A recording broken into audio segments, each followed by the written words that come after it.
Okay, so sometimes when you get into the S mount, they go vampire up. I call this vampire up. And when they vampire up, it's really hard for you to do anything. Even if I manage to get into the S mount. Okay, I managed to get into the S mount. Bring up his elbow, and I slide my leg underneath, and it's a pretty tight S mount. But he's just vampiring up, and it's difficult for you to pry even his defending arm. He's really got it dug into his lapel, and he's like really tightly holding on. So I like to have them voluntarily give up their hands. And one way to get him to voluntarily give up his hands is to threaten him with your own lapel.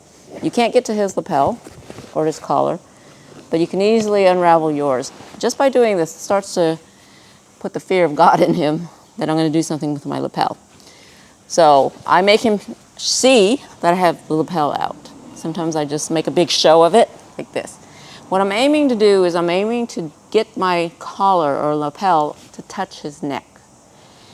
If he doesn't do anything, see how it's a skinny thing, so that if I manage to feed it through to my other hand, go underneath his head, and it touches his neck, that's already, see how it just kind of slides in there and touches his neck? That's already threatening. When he feels this against his neck, it's threatening. If he doesn't do anything, I can actually finish a choke. So let me finish the choke.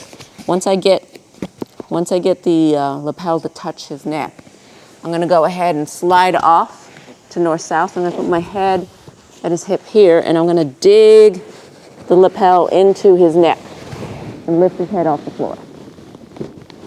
Okay? It's a real choke. It's a north-south choke. So I'm aiming to get the lapel to touch his neck. And so oftentimes when you get into S mount and you can't get pry the hands off, and you do this, they intercept.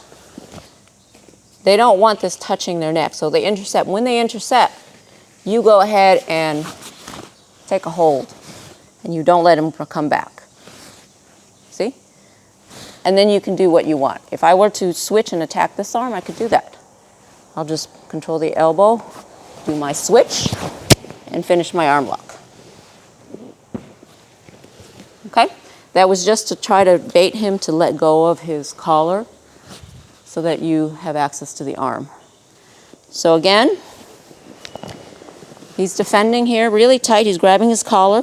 That's usually the best grip to really keep your arm into place. So if I couldn't dig this out, then I have to get him to let go of his collar.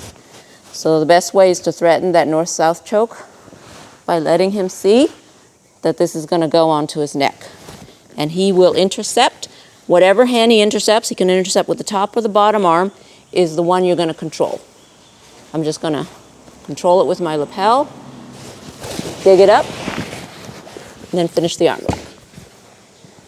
Okay? So he can catch it with his bottom arm, he can catch it with the top arm, whatever. Because I know the switching S-mount, I can attack either arm. It's an excellent way to get it.